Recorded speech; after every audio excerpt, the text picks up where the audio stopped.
March 4th, 1857.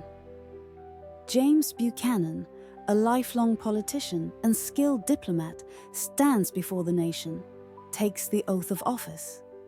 He promises to be a leader of peace, a president who will calm the storm brewing between North and South. But as he enters the White House, the nation is already unraveling. The debate over slavery is reaching a boiling point. The Supreme Court is about to deliver a decision that will shake the country. And in just 4 years, America will be on the brink of war. Buchanan leaves office in 1861. 7 states have seceded.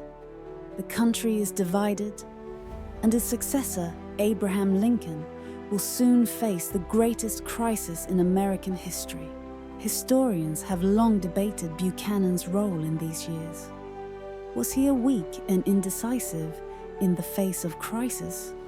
Or was he trapped in an impossible situation?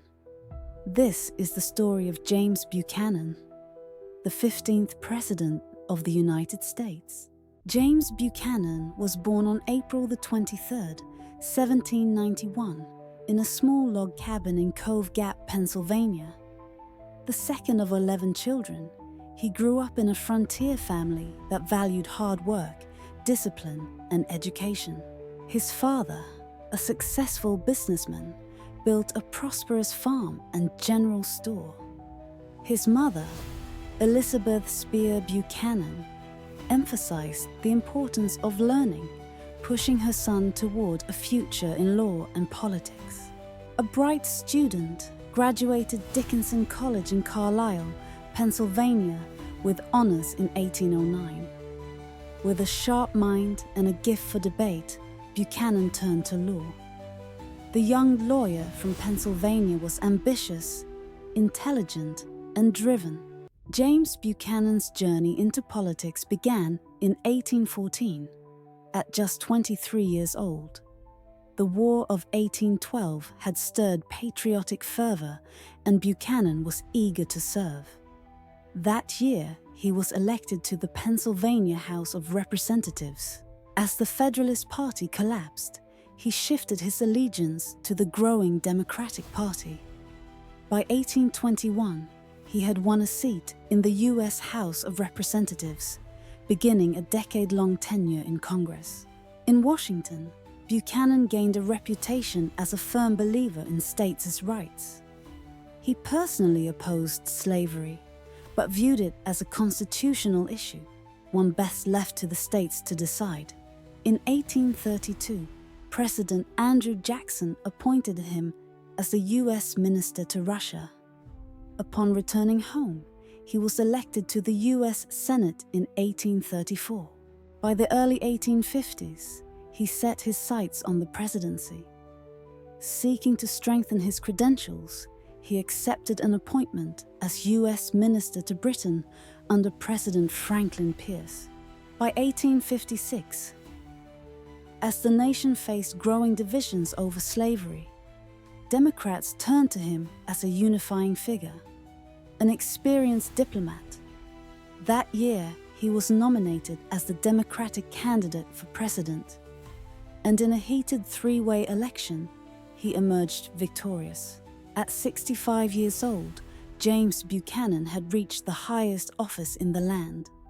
But he was inheriting a nation on the brink of disaster. The next 4 years would test his leadership like never before. The year is 1856. The United States is more divided than ever. The issue of slavery has turned violent in Kansas, where factions are engaged in open conflict. Anew, the Republican Party has emerged, vowing to stop the spread of slavery. With the Democratic Party fractured, its leaders sought a candidate who could unite the North and South, a man with experienced diplomacy. That man was James Buchanan. The election of 1856 was one of the most heated in American history.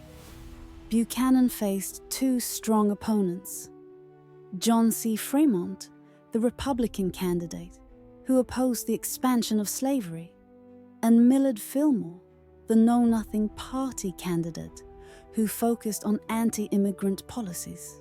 On March 4th, 1857, James Buchanan took the oath of office, declaring that the issue of slavery should be settled not by politics, but by the Supreme Court. He believed that legal rulings, not conflict, could heal the nation's wounds.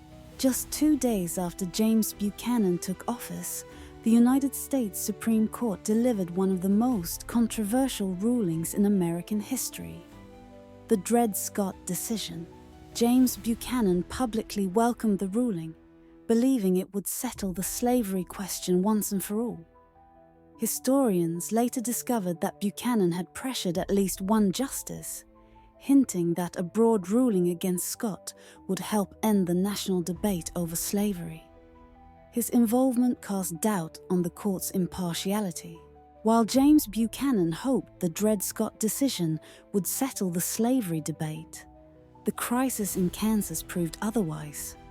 For years, settlers had poured into Kansas, hoping to determine whether it would enter the Union as a free or slave state.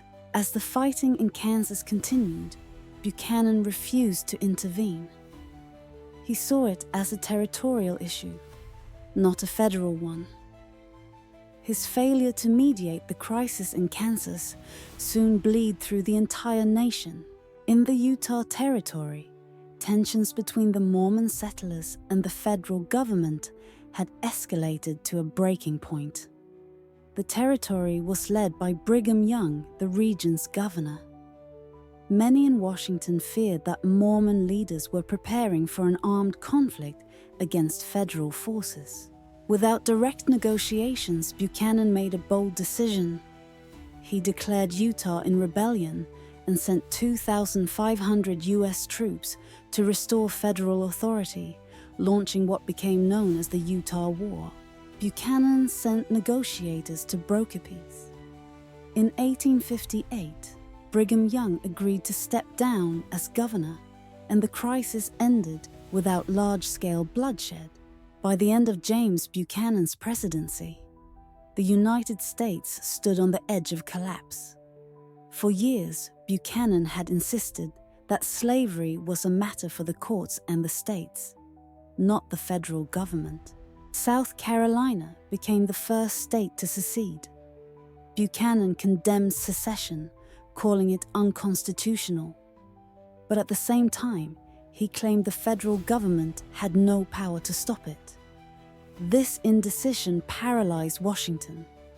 And as Buchanan hesitated, 6 more states followed South Carolina out of the Union: Mississippi, Florida, Alabama, Georgia, Louisiana, and Texas. In February 1861, these states formed the Confederate States of America, electing Jefferson Davis as their president. On March 4th, 1861, James Buchanan left Washington, D.C., returning to his estate, Wheatland, in Pennsylvania. He was no longer president, but the storm he had failed to prevent was about to erupt into full-scale war. Just weeks after Buchanan's departure, the first shots of the Civil War rang out at Fort Sumter. The war that had been building for decades had finally begun. Buchanan, however, did not see himself as responsible. James Buchanan lived to see the end of the Civil War and the assassination of Abraham Lincoln. The Union had been preserved, but at the cost of over 600,000 lives. On June 1st, 1868, at the age of 77, Buchanan passed away. His final years were spent in bitterness and isolation, convinced that history had judged him unfairly.